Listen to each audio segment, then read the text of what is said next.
जर अजूनपर्यंत चॅनलला सबस्क्राईब केलं नसेल तर व्हिडिओच्या खाली दिलेल्या सबस्क्राईब ऑप्शनवर क्लिक करा। त्याचबरोबर डेली नवीन व्हिडिओज आणि अपडेट पाहण्यासाठी साईडला दिलेल्या बेल आयकॉनवरही क्लिक करा।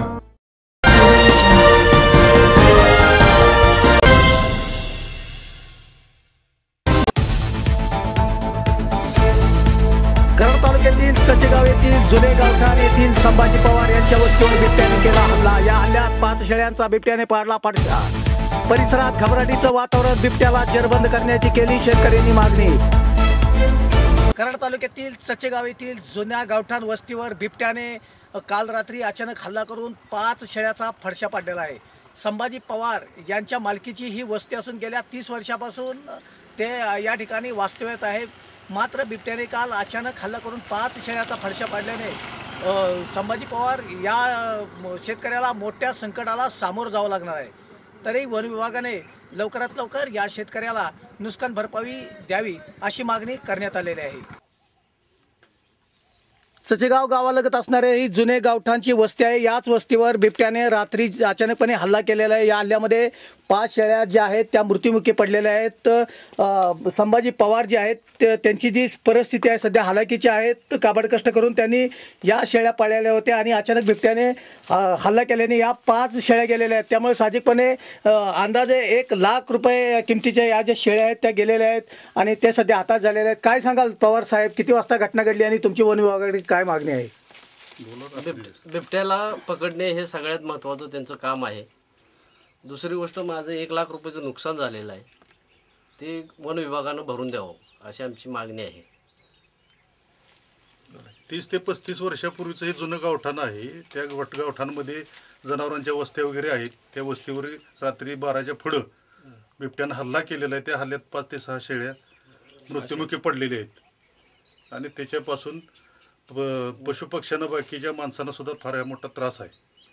या हल्ल्यामुळे परिसरात कसं वातावरण आहे? हे आमचं जुनं गावठाण गेले बरेच वर्ष भूकंपानंतर आमचं वर्ण गावठाण गेले। त्यानंतर या जुन्या गावठाणमध्ये काही थोड्या वस्त्या आहेत। त्या वस्त्यांच्यामध्ये एक स्वतःचा निवारा करण्यासाठी काही शेळी पालन, दुग्ध व्यवसायासाठी असं काही व्यवसाय करतात।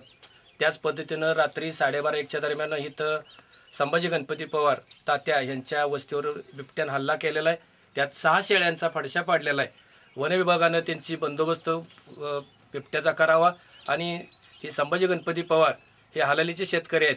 काबाड कष्ट करून त्यांचं उपजीविका चालते। त्यांच्या झालेल्या नुकसानाला शासन जबाबदार आहे आणि शासनाने त्यांची भरपाई करून द्यावी एवढीच आमची मागणी आहे। माझं नाव संतोष जाधव, वनपाल मलकापूर। कराड वन परिक्षेत्रामध्ये मौजे चचेगाव येथील संभाजी पवार यांचे मौजे चचेगाव येथील जुन्या गावठाणाच्या इथे एक गुरांसाठी एक वस्ती केलेली आहे। त्याच्या शेळ्या वगैरे त्यांच्या बांधलेल्या आहेत। काल रात्री अंदाजे एक 4:30-5च्या दरम्यान वन्य प्राण्याने ह्या ठिकाणी बिबट्याने येऊन आतमध्ये शेळ्यावर हल्ला केलेला आहे। त्याच्यामध्ये 5 शेळ्या मृत झालेल्या आहेत। त्याच्यातली एक बकरा जो आहे त्याचा पोटाकाचा भाग खाऊन कोतळा बाहेर काढलेला आहे। तसं पाहिलं तर ह्या कराड परिक्षेत्रामध्ये उत्तर भागामध्ये बऱ्याच ठिकाणी बिबट्याचा वावर आहे।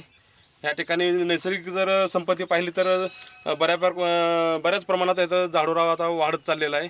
वृक्ष लागवडीचा ह्याच्यामुळे ह्याच्यावर जास्तच जंगलवाडीवर याचा परिणाम होत चाललेला आहे। ह्यामुळे सदर डोंगर क्षेत्रामध्ये पण बिबट्या आहेत। तसेच खाली गावठाणात ऊस शेती भरपूर प्रमाणात असल्याने, तसेच पानवाटा आणि तर त्यांना खाद्य खाली मिळत असल्यामुळे शक्यतो उन्हाळ्याच्या पिरियडमध्ये बिबट्या ह्या डोंगरातनं खाली येतो आणि खाली आल्यानंतर ऊसामध्ये ह्याच्यामध्ये त्याच्या लपण बऱ्यापैकी राहण्याची हे असल्यामुळे त्या ठिकाणी तो असतो आणि अन्नाच्या शोधामध्ये तो भटकत असताना बऱ्याच ठिकाणी यांनी हल्ले केलेले आहेत। शेळ्या जसं आगाशिव परिसर, दोंडेवाडी परिसर, इथं आणे ह्या ठिकाणी बऱ्याच ठिकाणी झालेल्या ह्या घटना, जखीनवाडी ह्या ठिकाणी घटना झाल्या। त्या ठिकाणी शक्यतो शेळ्या आणि लहान जे काही पिल्ले असतील, कोकरं वगैरे ह्याच्यावरच त्याने हल्ला करतो। तसं पाहिलं तर हा बिबट्या असा बिथराच प्राणी आहे। शक्यतो माणसावर हल्ला करत नाही, त्याच्यामुळे कोणी घाबरून जाण्याची गरज नाही आहे। फक्त सावधगिरी बाळगणे गरजेचे आहे। जसे की बिबट्या त्याच्या डोळ्याच्या अँगलनंच जे आय लेवल आहे त्या उंचीच्याच खालच्या प्राण्यावर शक्यतो हल्ला करतो। त्याच्यामध्ये आपली लहान मुलांना त्याच्यापासून सावध ठेवलं पाहिजे। लहान मुलांना काळजी घेतली पाहिजे। शेतामध्ये जाताना लहान मुलं घेऊन जायची नाही आहेत, एवढं पाळायचं आहे आणि हातात प्रत्येकाने काट्या वगैरे ठेवायचे आहेत। आता सदर बिबट्या पकडण्यासाठी ठराविक गावातून त्यांनी विचारणा केलेली आहे आम्हाला। परंतु आम्ही ह्याचे अहवाल कार्यालयाकडे सादर केलेले आहेत. वरिष्ठांचा आदेश आला की तात्काळ या ठिकाणी आम्ही पिंजरे लावण्याची व्यवस्था करणार आहोत.